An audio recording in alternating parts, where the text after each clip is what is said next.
Ami is our everything, my everything. ওখানে গিয়ে দেখ, তোর জন্য শাড়ি আর কিছু অর্নামেন্টস নিয়ে এসেছি। এগুলো দিয়ে সুন্দর করে সেজে গুজে রেডি হয়ে থাকবি। রাতের জন্য কোনো প্রকার তালবাহানা আমি শুনবো না। Now you got it. তে যেন সত্যি জঙ্কুকের হাতের পুতুল হয়ে গিয়েছে। তে চলে যেতে নিলে জঙ্কুক ওকে দাঁড় করিয়ে বলল, আজ আমার জন্য তুই বিরিয়ানি রান্না করবি। আমি? কিন্তু লোক তো আছে। বউ থাকতে আমি বাহিরের মানুষের রান্না খেতে যাব কেন? এতদিন বউ ছিল না তাই খেয়েছি, এখন বউ আছে, এখন আমি আমার বউয়ের হাতে রান্না খাবো। সো গো ফাস্ট। তের চোখে অল্প বিস্ময়ের ছাপ ফুটে উঠল, তবে সে কিছুই বলতে পারল না। ধীরে ধীরে সে রান্নাঘরের দিকে পা বাড়ালো, কিন্তু তার মাথায় একের পর এক প্রশ্ন ঘুরছিল। জঙ্কুকের কথাগুলো যেন তার মন থেকে বের হচ্ছেই না। জঙ্কুক রান্নাঘরে এসে ফ্রিজ থেকে মাংস বের করলো। মাংসটা কিছুক্ষণ থমকে দাঁড়িয়ে দেখলো, তবে সে নিজের মনকে শক্ত করে নিয়ে রান্না শুরু করলো। ধীরে ধীরে মাংস কাটা, মশলা মাখানো, ভাত ধোয়া সব কিছুই ঠিকমতোই করছিল, তবে তার মনে একটা অস্থিরতা ছিল, কারণ সে জানতো জঙ্কুকের নির্দেশে রান্না করা ছাড়া আর কোনো বিকল্প ছিল না। মাংসের ঘ্রাণ আর মশলার সুবাস রান্নাঘরকে মাতিয়ে তুলেছে, কিন্তু তের মনে উঠছিল নানান ধরনের চিন্তা। ওদিকে জঙ্কুক তার রুমে ছিল আর তের হাতের খাবার খাওয়ার জন্য প্রস্তুত করছিল নিজেকে। সে জানতো আজকের রাতটা তাদের জন্য, তাদের সম্পর্কের জন্য খুবই গুরুত্বপূর্ণ হতে চলেছে। এইদিকে জাঙ্কুক একটা কাজ করেছে। সে সুন্দর করে নিজের হাতে বেড সাজাতে ব্যস্ত হয়ে পড়ল। একদম আরামদায়ক ও রোমান্টিকভাবে বেড সাজিয়েছে। বিছানার উপরে ছিল সাদা সিল্কের শাড়ি, যা কোমল ও মসৃণ ছিল। সাদা বেডশিটের ওপর পিঙ্ক ও ক্রিম রঙের পিলো কভার দিয়ে সাজানো ছিল বেশ কয়েকটি বড় সাইজের বালিশ। পিলোদের মাঝখানে ছিল রিল্যাক্সিং এবং স্টাইলিশ পিলো রাখা হয়েছিল, যা দেখে মনে হচ্ছিল খুবই আরামদায়ক জায়গা। বিছানার এক কোণে ছিল হালকা গোলাপি রঙের কুশন, যেগুলোর ওপরে ফুলের পাপড়ি দিয়ে সাজানো হয়েছে। বিছানার মাথায় ছিল নরম সাদা বেডরন, যার ওপরে কিছু সুন্দর কাচের গ্লাসে গোলাপি এবং সাদা ফুল সাজানো ছিল। মাঝে ছিল ছোট ছোট ফুলের পেটাল, যা বিছানাকে আরো রোমান্টিক ও আকর্ষণীয় করে তুলেছিল। বেডের পাশে ছোট ছোট লাইটগুলো ফুলের পাপড়ির মতো নরম আলো দিচ্ছে, এতে বিছানা যেন আরো উজ্জ্বল হয়ে উঠেছে, আর প্রতিটি ফুলের পাপড়ি যেন মরমী আলোয় নিচে উঠছিল। এই পুরো সাজানো বিছানার উপর অদ্ভুত এক শান্তি ছিল, যেন এখানে কোনো বিশেষ মুহূর্তের জন্য প্রস্তুতি নেওয়া হচ্ছিল।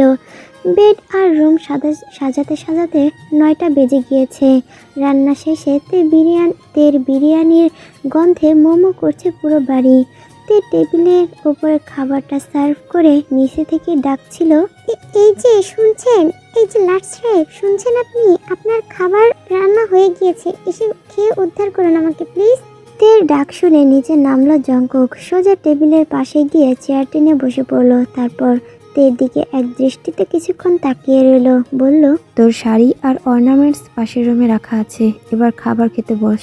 তে একটু চমকে গেল, তবে জঙ্কুকের কথায় কোনো বিরোধিতা করলো না। সে টেবিলের কাছে গিয়ে চেয়ার টেনে বসে পড়লো, খাবার খেতে শুরু করলো, কিন্তু তার খাবার গলা দিয়ে যাচ্ছে না, তবুও খাচ্ছে। কোনো রকমে খেয়ে উঠে যেতে নিলেই জঙ্কুক বলল, সুন্দর করে সাজবি, এতটাই সুন্দর করে সাজবি যেন তোকে দেখে মনে হয় তুই আমার জন্য তৈরি। তোর জন্য একটা পারফিউম এনেছি, শপিং ব্যাগের মধ্যে পেয়ে যাবি। তের বুকটা ধক করে উঠল, কিছু বলল না। তার পা কাঁপছে। অনেক কষ্টে হেঁটে সে ওপরে গেল। পাশের রুমে গিয়ে কিছুক্ষণ খাটে বসেছিল। কাঁদছে ও, কান্না থামাতে পারছে না সে। আজ তার সত্তাকেও বিসর্জন দিতে হবে তাকে। কান্না থামিয়ে ওয়াশরুমে গেল সে ফ্রেশ হতে। ফ্রেশ হয়ে এসে অনিচ্ছে থাকা সত্ত্বেও সে শাড়ি পরলো, এক এক করে সেজে নিল। গায়ে করা পারফিউমের ঘ্রাণ, কিন্তু এই পারফিউমের গন্ধ তার মন ছুঁতে পারল না। সে হেঁটে রুমের দিকে গেল। দরজার সামনে এসে বুক ফুলিয়ে একটা শ্বাস নিল। দরজায় নক করলো।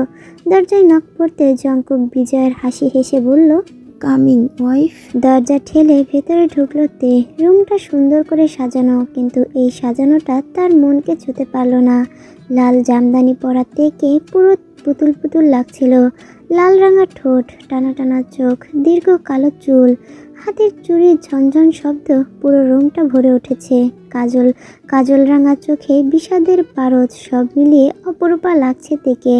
জঙ্কুক বুকে হাত দিয়ে মনে মনে বলল, মাশাল্লাহ। তের মুখে কোনো হাসি নেই। জঙ্কুক গম্ভীর কণ্ঠে বলে উঠল, মন খারাপের কিছুই নেই, বিয়ে যখন হয়েছে তাহলে স্বামী স্ত্রীর সম্পর্কটা হওয়া স্বাভাবিক। তে যেন কেঁপে উঠল। জঙ্কুক দরজা লক করে দিয়ে তের সামনে গিয়ে তেকে কোলে তুলে ফুলসজ্জিত বেডে বসিয়ে দিল। তারপর তের হাতে হাত রেখে বলল, আজ তুই বুঝতে পারছিস না তে, বাট একটা সময় তুই ঠিকই বুঝতে পারবি কেন আমি এমন করছি। এটা আমাদের বিয়ের স্মৃতি, আশা করি এটা কখনো তোর হাত থেকে পড়বে না। চল একটু ডান্স করা যাক। জঙ্কুক পকেট থেকে একটি আংটি বের করলো, তারপর সেটা তের হাতে পরিয়ে দিল। তের হাত ধরে তাকে উঠে দাঁড় করালো। জঙ্কুক তের উন্মুক্ত কোমরে হাত দিল। বুকের ভেতরে কেমন করে উঠল তের, তার পুরো শরীর কেঁপে উঠল। এই স্পর্শটা তার কাছে অসহ্য লাগছে, তবুও সে মেনে নিচ্ছে। সুন্দর এবং স্মুথ রোমান্টিক একটা গান বাজছে, তার তালে তালে জঙ্কুক আর তে নাচছে। খুবই আলতোভাবে ধরে আছে তের হাত জঙ্কুক, কিন্তু তের কোমরটা হাত চেপে ধরল জঙ্কুক। চেপে ধরার সাথে সাথে তে তার মুখ একপাশে কাত করাতেই জঙ্কুক তার মুখ বসিয়ে দিল তের গালে সফট একটা কিস করে জঙ্কুক তের গলায় মুখ ডুবিয়ে দিল। গলায় মুখ যেতেই জঙ্কুক ঝাপটে জড়িয়ে ধরল তেকে। তেও সহ্য করতে না পেরে জঙ্কুকের চুল খামচে ধরল। চোখ খিচে বন্ধ করে আছে তে, কিন্তু শক্ত করে জঙ্কুকের চুল খামচে ধরে আছে। সেই স্পর্শ নিতে পারছে না, তার কাছে অস্বস্তি লাগছে। সে নিতে পারছে না, দাঁড়িয়ে থাকতে পারছে না তে। প্রথমবারের মতো কোনো পুরুষের সংস্পর্শে এসেছে তে। এই অনুভূতির সাথে নতুন। দাঁড়িয়ে থাকতে পারল না তে। জঙ্কুক একের পর এক কিস করছে, লিক করছে তার গলা থেকে বুক থেকে গলা লিক করছে জঙ্কুক। তে যেন এতে মাতাল হয়ে যাচ্ছে। একটা প্রাপ্তবয়স্ক মেয়ে, জঙ্কুকের স্পর্শে সে নিজেকে আর ধরে রাখতে পারল না। নিজের ভরটা পুরোপুরি ছেড়ে দিল জঙ্কুকের উপর। জঙ্কুকের গলা জড়িয়ে আছে তে। জঙ্কুকের হাত এতক্ষণ তের পিঠে বিচরণ করছিল, কিন্তু তে পড়ে যেতে নিলেই তেকে শক্ত করে ধরে ফেলে জঙ্কুক। কোলে করে বিছানায় শুয়ে দেয়। তারপর তে উপরে উঠে গিয়ে জঙ্কুক ফিসফিস করে বলল, তে আমি জানি তোমার কষ্ট হবে, একটু ব্যথা লাগবে। ফার্স্ট টাইম শোনা, একটু সামনে নিও আমাকে একটু আমার মতো করে সামলে নিও প্লিজ। কথাটা শেষ করেই জঙ্কুক আবার তের গলায় মুখ ডুবিয়ে দিল। পাগলের মতো লিক করছে তের গলা। তে চোখ বন্ধ করে জঙ্কুকের চুল খামচে ধরে আছে। জঙ্কুক কিছুক্ষণ এটা কন্টিনিউ করার পর তের দিকে মাতাল চোখে চাইল। তারপর তার বুক থেকে শাড়ির আঁচল সরিয়ে জঙ্কুক তার দাঁতের সাহায্যে তের বুক ব্লাউজের প্রত্যেকটা হুক ছিঁড়ে ফেললো। তারপর সেখানে মুখ ডুবিয়ে দিল জঙ্কুক। এভাবে দুজনের সাথে মিশে গেল। তারা নিজেরাও বুঝতে পারলো না কে কি করছে। পাগল উম্মাদের ন্যায় আচরণ করছে দুজনেই।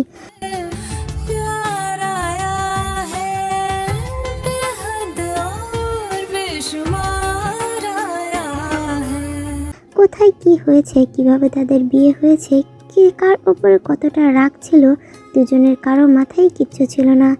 দুজনের ওপর যত রাগারাগি থাকুক না কেন, যত কষ্ট লুকিয়ে থাকুক না কেন, তারা একটা পবিত্র সম্পর্কে আবদ্ধ। এই সম্পর্কের মাধ্যমে হলেও তাদের এক হতেই হতো। প্লাস পয়েন্ট, তারা দুজন রক্তে মাংসের মানুষ, প্রাপ্তবয়স্ক অ্যাডাল্ট ছেলে মেয়ে। তারা দুজন একসাথে হলে তাদের এমন কিছু হওয়াটাই স্বাভাবিক। তের মনে থাকা হাজারো কষ্ট যেন কিছু সময়ের জন্য হলেও বিলীন হয়ে গিয়েছে। সেগুলো তার মাথা থেকে বেরিয়ে গিয়েছে।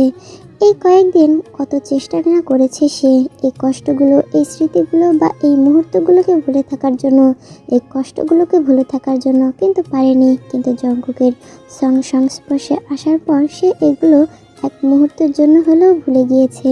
তাই তো জঙ্কুকের এতটা কাছে সে চলে গিয়েছে। রাতের আধার কেটে চারিদিকে ভোরের আলো ফুটেছে। জঙ্কুক তার অভ্যাস মতোই সকাল সকাল উঠে পড়ল।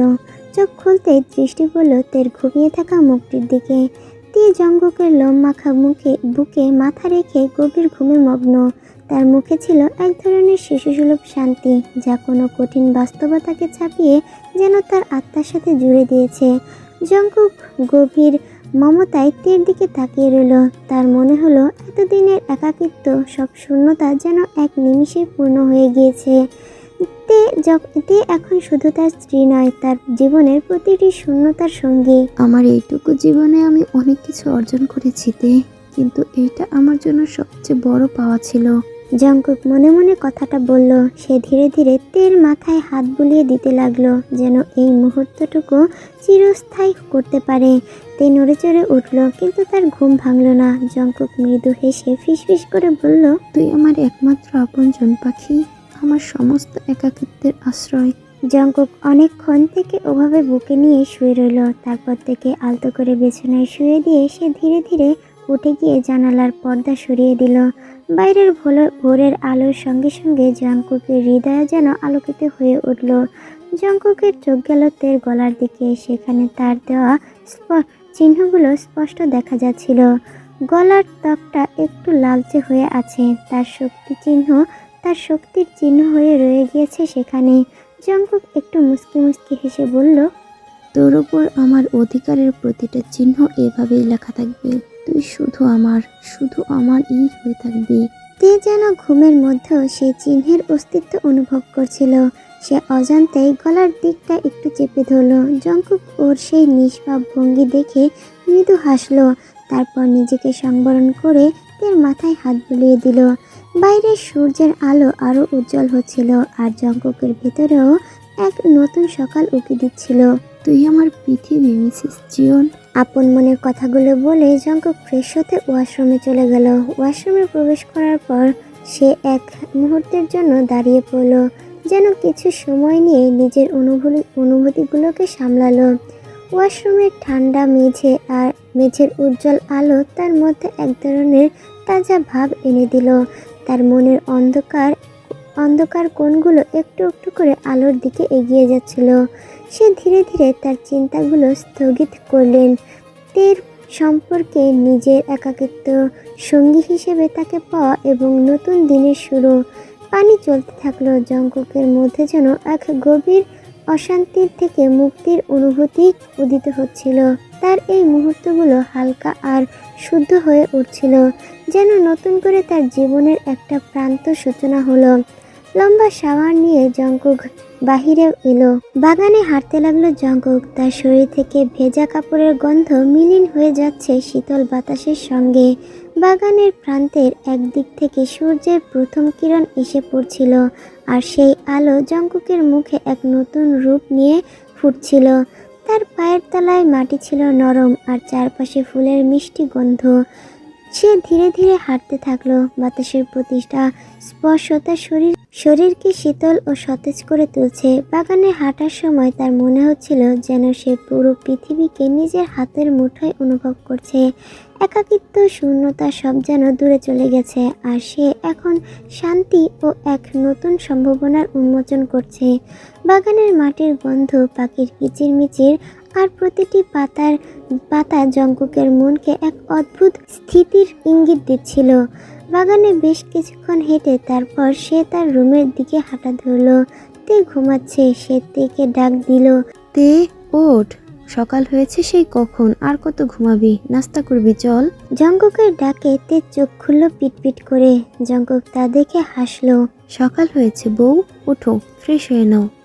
তে উঠতে নিলে ব্যথায় কুঁকড়ে গেল। জঙ্কুক একটু বুক ফুলিয়ে শ্বাস নিল। তারপর তেকে কোলে তুলে নিয়ে ওয়াশরুমে রেখে তারপর আবার রুমে ফিরল। আলমারি থেকে এক সেট জামা নিয়ে তেকে দিয়ে বলল, তাড়াতাড়ি ফ্রেশ হয়ে নিবি। বিছানার চাদর তুলে অন্য একটা চাদর বিছিয়ে দিল। নিচে গেল খাবার আনতে। খাবার এনে টেবিলের ওপরে রাখলো। ফ্লোরে কাল রাতের জামা কাপড়গুলো ছড়িয়ে ছিটে আছে। জঙ্কুক সেগুলো তুলে গুছিয়ে রাখলো। লম্বা শাওয়ার নিয়ে বের হলো তে, কিন্তু ব্যথায় হাঁটতে পারছে না একটু। জঙ্কুক দ্রুত পায়ে তের কাছে এসে তাকে কোলে তুলে নিল। খাবারের প্লেটটা নিয়ে তের সামনে ধরলো। তে একটু হচকুচিয়ে গেল। জঙ্কুক তের সামনে খাবারটা ধরে বলল, তাড়াতাড়ি হা কর, মুখে খাবার নেই, আমাকে অফিসে যেতে হবে। অস্বস্তি ঘিরে ধরলো তেকে। তে হা করে খাবারটা মুখে নিল। তের সাথে সাথে জঙ্কুকও খাচ্ছে। খাওয়া শেষ হলো দুজনের। জঙ্কুক তেকে বলল, এই মেডিসিনটা খেয়ে একটু ঘুমিয়ে নাও, ব্যথা কমে যাবে। আর কিছু লাগলে কাজের মেয়েটাকে বলবে। তের কপালে আস্তে আস্তে ঠোঁট শুয়ে শুয়ে তারপর অফিসের জন্য রেডি হয়ে চলে গেল জঙ্কুক। জঙ্কুক চলে যাওয়ার পর তে ধীরে ধীরে বিছানায় গিয়ে শুয়ে পড়ল। সকালে উঠে সামান্য হাঁটাচলা করলেও শরীরে একটা ক্লান্তি আর ব্যথা টের পাচ্ছিল সে। তীব্র ব্যথার পরিমাণ কমে আসলেও শরীরটা যেন বেশি ভারী ভারী লাগছিল। বিছানার চাদরটা আরামদায়ক, নরম স্পর্শে চোখ দুটো ধীরে ধীরে বন্ধ হয়ে গেল। অন্যদিকে কাজের সার্ভেন্টটি এসে নিজের কাজে ব্যস্ত হয়ে পড়ল। রান্নাঘর থেকে শুরু করে ড্রয়িং রুম সব জায়গায় পরিপাটি করে গুছিয়ে নিচ্ছিল। ঘরের প্রতিটি কোণ যেন নতুন করে ঝলমল করতে লাগলো। কাজের মেয়েটি জানালার পর্দাগুলো সরিয়ে বাইরের আলো ঢুকতে দিল, আর ঘরে ভরে গেল দিনের উজ্জ্বল রোদে। তে গভীর ঘুমে মগ্ন। ঘরের পরিবেশটা যেন স্নিগ্ধ ও নীরবতায় আচ্ছন্ন। সব কাজ গুছিয়ে সার্ভেন্টটি দরজা বন্ধ করে বেরিয়ে গেল। ঘরটা আবারও নিস্তব্ধতা নেমে এলো। জানালার পর্দার ফাঁক দিয়ে মৃদু হাওয়ার সঙ্গে পাতার নড়াচড়ার শব্দ ও দূর থেকে ভেসে আসছে পাখির ডাকের শব্দ। সেই শব্দে পরিবেশটা যেন আরো গম্ভীর হয়ে যাচ্ছিল। তে একবার ঘুম থেকে একটু নড়েচড়ে উঠল, কিন্তু পুরোপুরি জেগে উঠল না। মনে হলো সে এই মুহূর্তে স্বপ্নের কোনো মায়াবী জগতে আছে, যেখানে তার জীবনের যন্ত্রণাগুলো সাময়িকভাবে হারিয়ে গিয়েছে। ঘড়ির কাঁটা এগিয়ে চলল, আর তের ঘুমের মধ্যে সময়টা যেন থমকে থাকলো। অফিসের কনফারেন্স রুমের ভেতরে একটি গুরুত্বপূর্ণ মিটিং চলছে। টেবিলের চারপাশে বসে থাকা কর্পোরেট দুনিয়ার মানুষগুলো নিজেদের গম্ভীর মুখে বক্তব্যগুলো তুলে ধরছে। ইয়োনো সাহেব একজন আত্মবিশ্বাসী তরুণ উদ্যোক্তা। তার কোম্পানির নতুন প্রজেক্ট তুলে ধরছে সবার সামনে। তার শব্দচয়ন ও প্রেজেন্টেশনের দক্ষতা এবং আত্মবিশ্বাস টেবিলে বসে থাকা অন্যদেরকে মুগ্ধ করছে। কিন্তু জঙ্কুক, যে বারবার বাস্তবভিত্তিক ও নিখুঁত পরিকল্পনার মানুষ, চুপচাপ বসে সে ইয়োনোর প্রেজেন্টেশন পর্যবেক্ষণ করছে। তার কপালে গভীর চিন্তার ভাঁজ, আর চোখের দৃষ্টি বোঝা মুশকিল। সে প্রস্তাবটি পুরোপুরি পছন্দ করেনি, সেটা দেখেই বোঝা যাচ্ছে। মিস্টার ইয়োনো, আপনার আইডিয়াটা বেশ আকর্ষণীয় এবং উচ্চাকাঙ্ক্ষী, তবে আমার মনে হচ্ছে এই প্রজেক্টটা অনেক বেশি ঝুঁকিপূর্ণ। আপনার বাজেট, প্রেক্ষাপট আর সময়সীমা বাস্তবসম্মত বলে মনে হচ্ছে না।